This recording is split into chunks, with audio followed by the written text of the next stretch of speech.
तो पढ़ेंगे। यशायाह अध्याय 58 पहले वचन से।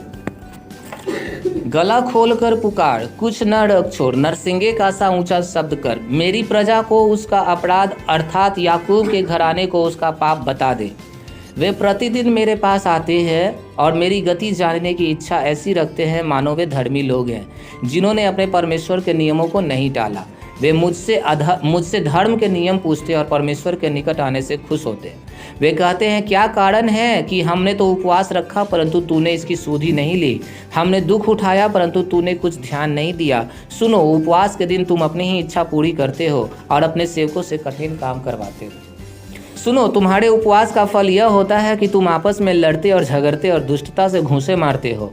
जैसा उपवास तुम आजकल रखते हो, उससे तुम्हारी प्रार्थना ऊपर नहीं सुनाई देगी। जिस उपवास से मैं खुश होता हूँ, अर्थात जिसमें मनुष्य स्वयं को दीन करे, क्या तुम इस प्रकार करते हो? क्या सिर को झाव के समान झुकाना, अपने नीचे टाट बिछाना और राख फैलाने ही को तुम उपवास और यहोवा को खुश करने का दिन कहते हो? 6वां वचन। जिस उपवास से मैं खुश होता हूँ वो यह है कि अन्याय से बनाए हुए दासों और अंधेर सहने वालों का जुआ तोड़कर उनको छुड़ा लेना और सब जुओं को टुकड़े टुकड़े कर देना। क्या वो यह नहीं कि अपनी रोटी भूखों को बांट देना, अनाथ और माड़े माड़े फिरते हुओं को अपने घर ले आना, किसी को नंगा देखकर वस्त्र पहनाना और अपने जाति भाइयों से अपने को न छिपाना। तब तेरा प्रकाश पौ फटने के समान चमकेगा और तू शीघ्र चंगा हो जाएगा। तेरा धर्म तेरे आगे आगे चलेगा, यहोवा तेरे पीछे पीछे तेरी रक्षा करते चलेगा। तब तू पुकारेगा और यहोवा उत्तर देगा, तू दुहाई देगा और वो कहेगा, मैं यहाँ हूँ। यदि तू अंधेर करेगा और उंगली उठाना और दुष्ट बातें बोलना छोड़ दे, उदारता से भूखे की सहायता करे और दीन दुखियों को संतुष्ट करे, तब अंधियारे में तेरा प्रकाश चमकेगा और तेरा घोर अंधकार दोपहर का सा उजाला हो जाएगा। समझ रहे हैं आप? किसी किसी की जिंदगी में बहुत अंधकार होता है, बहुत अंधकार, कोई रास्ता नहीं दिखाई देता, कोई भविष्य नहीं दिखाई देता है, लगता है कि सब कुछ खत्म हो गया है। परमेश्वर कहता है कि अगर तुम परमेश्वर के रास्ते पर चलोगे, केवल दिखावा वाला नहीं, अगर तुम 100% समर्पण के साथ, परमेश्वर आपने कहा है हम ऐसा करें तो हम ऐसा करेंगे चाहे जो भी हो जाए, तब ये कहता है कि तुम्हारा प्रकाश दोपहर के प्रकाश के समान चमकेगा। आपको पता है दोपहर का प्रकाश कैसा होता है? कभी दोपहर में निकलिएगा और आसमान में देखिए, आप उसके ऊपर नजर नहीं लगा सकते, इतना चमकदार आपका जीवन परमेश्वर ऐसा ही चमकाने वाला है। हर एक का, हम हर एक से कह रहे हैं अगर जो इस बात को मानेंगे। लेकिन यहाँ पर शुरुआत में क्या हुआ था? परमेश्वर कह रहा था कि तुम्हारी प्रार्थनाएं स्वर्ग में सुनाई नहीं देती। क्यों? क्योंकि तुम परमेश्वर के नियमों को तोड़ते हो, परमेश्वर के नियम को। आइए एक और हम लोग थोड़ा वचन पढ़ेंगे। देखिए 11वां वचन, यहोवा तुझे लगातार लिए चलेगा और अकाल के समय में तुझे तृप्त और तेरी हड्डियों को हरी भरी करेगा। कौन सा समय में? अकाल। अकाल पता है ना, अभी देख रहे थे अकाल कैसा है, यानी दुनिया पर अकाल होगा लेकिन आपके पास उसका प्रभाव नहीं होगा। कब? अपनी मर्जी से चलने पर, अविश्वासियों के साथ मिलने पर, बॉस का सलाह मानने पर। आपका सबसे बेस्ट फ्रेंड कौन हो?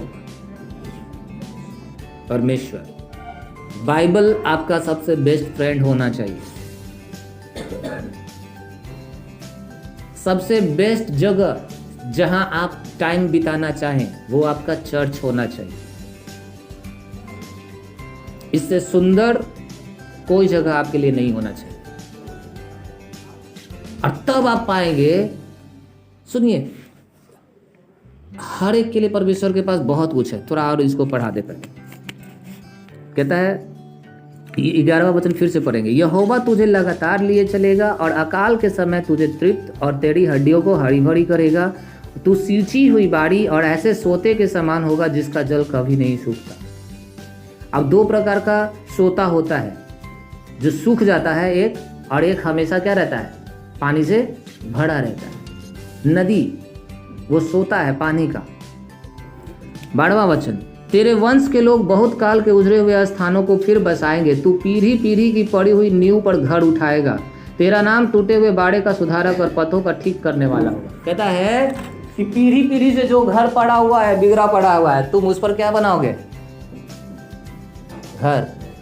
पता नहीं किसका घर झोपड़ी का है, पूर्वजों से चलता आ रहा है, दादा से परदादा से झोपड़ी से ऊपर उठने का उसका अभी तक मन नहीं बना था। परमेश्वर कहता है अगर तुम परमेश्वर के रास्ते पर चलने लगो तो तुम उस खंडर पर क्या बनाओगे? घर बनाओगे।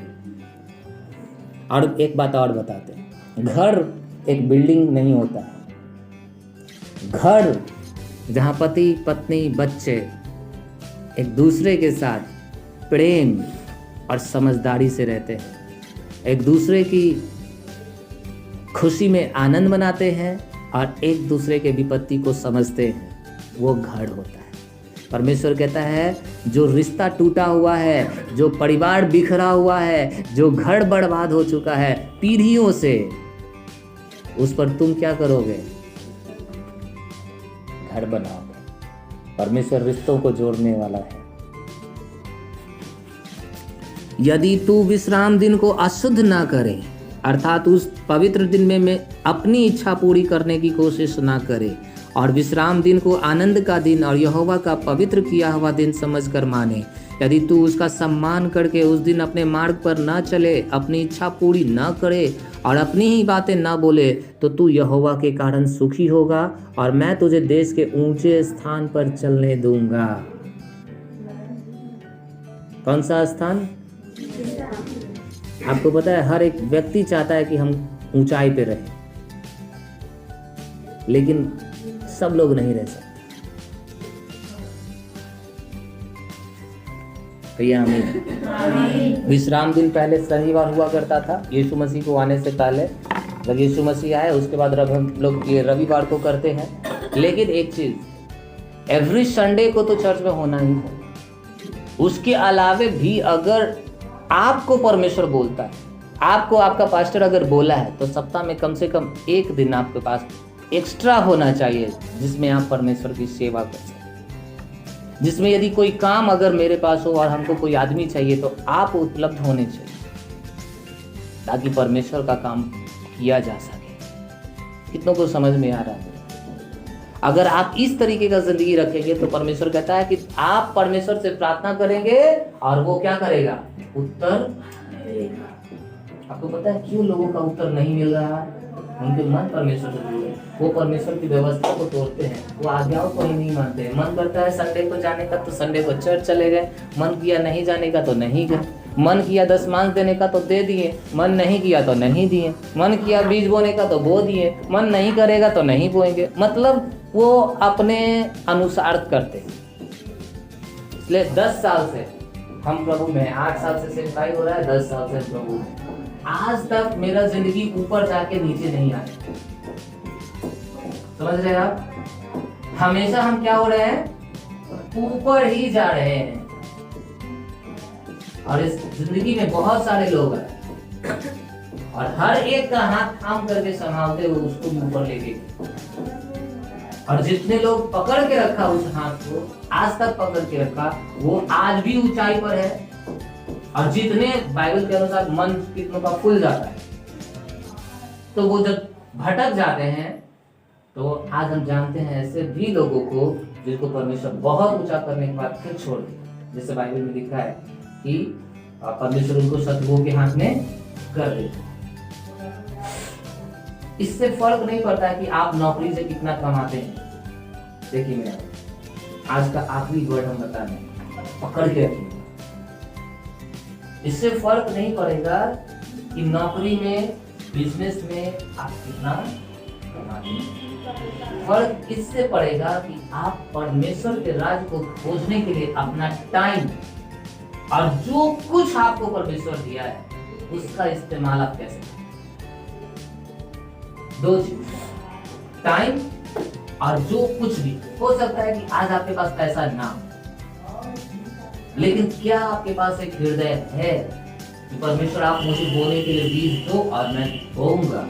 परमेश्वर निश्चय ही दे। तब तक प्रार्थना की, 1 घंटा वाला प्रार्थना नहीं।